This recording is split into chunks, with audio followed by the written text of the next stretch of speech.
Hello, and welcome to this session on commitment adherence.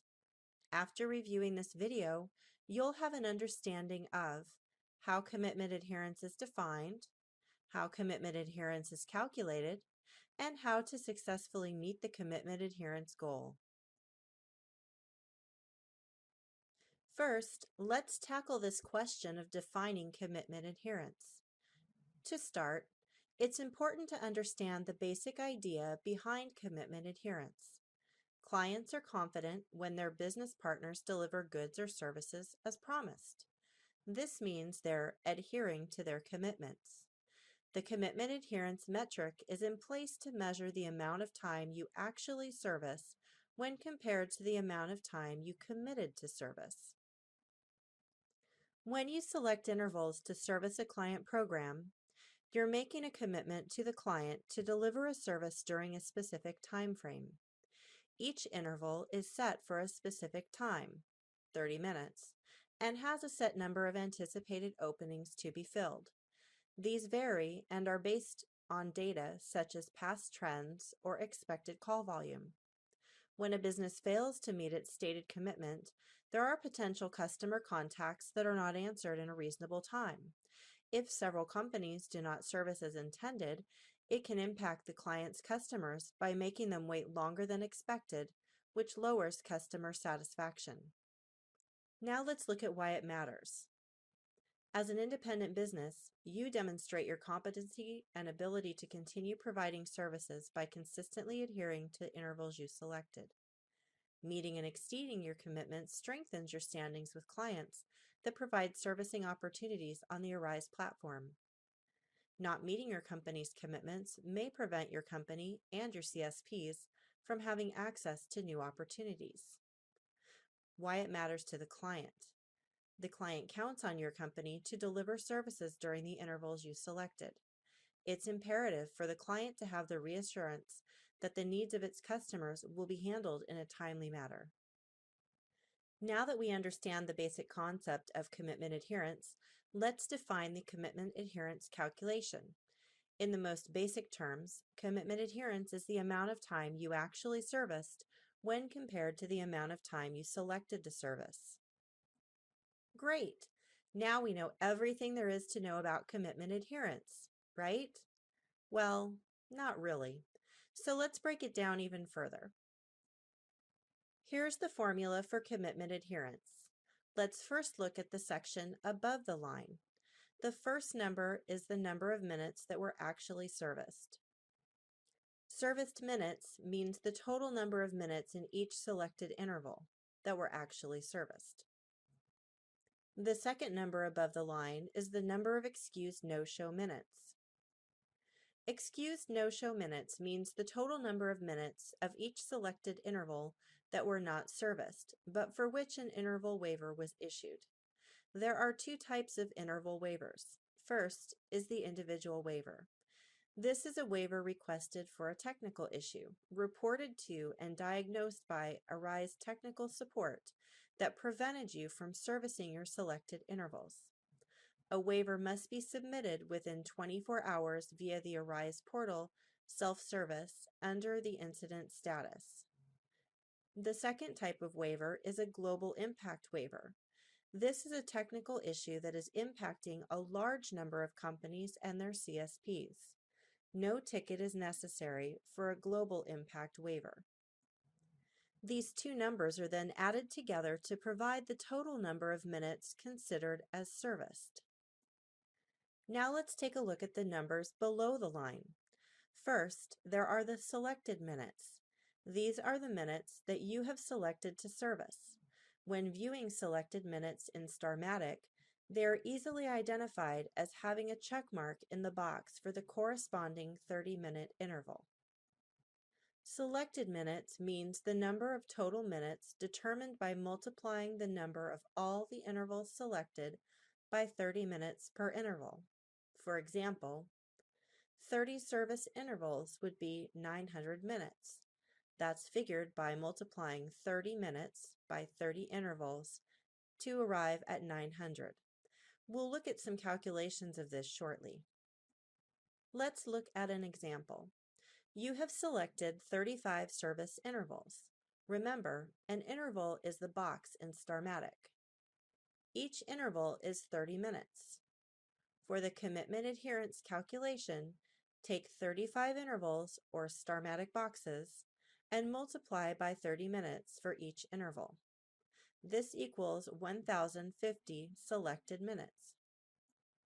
Released lockdown minutes are then added to the selected minutes. These are minutes that were part of a service interval that was released during the 48-hour lockdown period. The lockdown period is 48 hours before a scheduled interval. Time released during lockdown will negatively impact commitment adherence. Released lockdown minutes means the total minutes for all intervals released inside of the lockdown period. Remember, when a service interval is released during the 48 hours prior to that interval, it will show as a blank box in Starmatic, but are included as a part of the commitment. These do not include any intervals that were successfully swapped. Swapped intervals do not count in the commitment adherence calculation. It is as though they never were selected. Now let's look at an example of what it means to release intervals in the lockdown period. It's Monday at 2 p.m. You need to release the hours that you selected for Tuesday, tomorrow, from 4 to 6 p.m.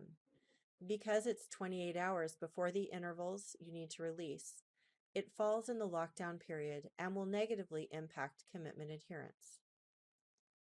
The selected minute and released lockdown minutes are then added together to create the minutes that you committed to servicing. To complete the equation, the minutes above the line, or the serviced minutes, are divided by the number below the line, or committed minutes. This number is then multiplied by 100 to arrive at the commitment adherence percentage. Now that we've seen the entire equation, let's do some examples. Here's the first one. You serviced 29.5 intervals and did not have any excused no-show minutes. You had committed to service 30 service intervals. What is your commitment adherence? Now, pause the video if you like and try the math. Once you think you have it, click play and check your math. Okay, let's check the math. 29.5 intervals times 30 minutes is 885 minutes. 30 intervals times 30 minutes is 900 minutes. 885 minutes divided by 900 minutes equals 0.983. Multiply that by 100 and we arrive at 98.3%. Your commitment adherence for this period is 98%. Let's look at a second scenario. You selected 40 service intervals for a given week. You serviced 36 of those selected intervals because on one day you forgot to schedule and you forgot to log in for 4 intervals. What is your commitment adherence? Go ahead and pause the video if you'd like to try the math. Once you think you have it, click play and check your math. Here's the math. 36 intervals times 30 minutes is 1,080 minutes. 40 intervals times 30 minutes is 1,200 minutes. You would take 1,080 minutes and divide that by 1,200 minutes, and you get 0.90. Multiply that by 100, and you get 90%. Your commitment adherence for this period is 90%. Let's take a moment to review the terms used so far and add a couple more terms to the list. For review, serviced minutes. These are the total number of minutes of each selected interval that were actually serviced. Excused no-show. This is the total number of minutes of each selected interval that were not serviced, but for which an interval waiver was issued. Selected minutes. The number of total minutes determined by multiplying the number of all of the intervals you selected by 30 minutes per interval. Released lockdown minutes. This is the total number of minutes for all intervals released inside of the 48-hour lockdown period. Here are some new terms. Interval exception.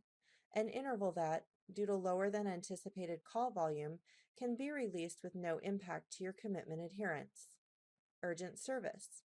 These are additional intervals offered due to higher than anticipated call volume. Missing or releasing these intervals during the lockdown period will still have a negative impact on your commitment adherence.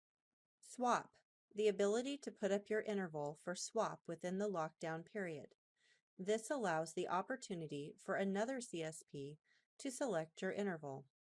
If the swap is successful, there is no impact to your commitment adherence. If the swap is not successful, you are still responsible for servicing and can negatively impact your commitment adherence if it is not serviced. Now that we know the calculation and we've defined the terms, let's talk about how it's measured. Commitment adherence is measured over a 30-day period. For example, commitment adherence as of January 30th will be calculated based on the period from January 1st to January 30th. Additionally, to ensure the data is accurate, there will be a 72-hour or 3-day period before commitment adherence is measured. Let's take a look at an example. Arise is reviewing the commitment adherence for the month of April. The report will be from April 1st through April 30th and will be available on May the 4th. This is the 30-day period plus the 3-day buffer to ensure accuracy of the data. Your company agrees to maintain a minimum commitment adherence for each program that you service. Please review your Statement of Work, or SOW, for the applicable commitment adherence metric requirement. If your commitment adherence is below the percentage set forth in the Statement of Work, the Statement of Work will be terminated. There are some great tips and tricks that you can use to help make sure you're getting the best commitment adherence. Let's take a look at the top 10. Here are the top 10 tips for improving your commitment adherence. Number 10. Use the print option in Starmatic to print or download your selected intervals to your PC or smartphone. Number 9. Adjust the time zone in Starmatic to match your time zone, so you'll see the servicing times in your own time zone. Number 8. Use the mobile website to access Starmatic on your smartphone while on the go. Number 7. You own your schedule. Be sure to include windows of time for yourself to take care of personal things between servicing intervals. Number 6. Know the day and time intervals will be released to you in Starmatic and be sure to log in timely. You can even set an alarm for yourself to log in and select hours right when they become available. Number 5. If you must release an interval during lockdown, select Swap to see if someone will pick up that interval that you must miss. Remember, if the swap is successful, the Starmatic interval box will turn green. Number 4. If you must release an interval, do it more than 48 hours in advance to avoid releasing it during the lockdown and negatively impacting your commitment adherence. Number 3. Stay logged in and available to take calls up until the very end of your interval. Number 2. Begin logging into your systems at least 10 minutes in advance of the servicing interval start time so that you're ready to take calls at the beginning of the interval. And the number 1 top 10 tip for improving your commitment adherence: post only for intervals you are committed to and actually can service. You have now completed the session on commitment adherence. You should now have an understanding of how commitment adherence is defined, how commitment adherence is calculated, and how to successfully meet the commitment adherence goal.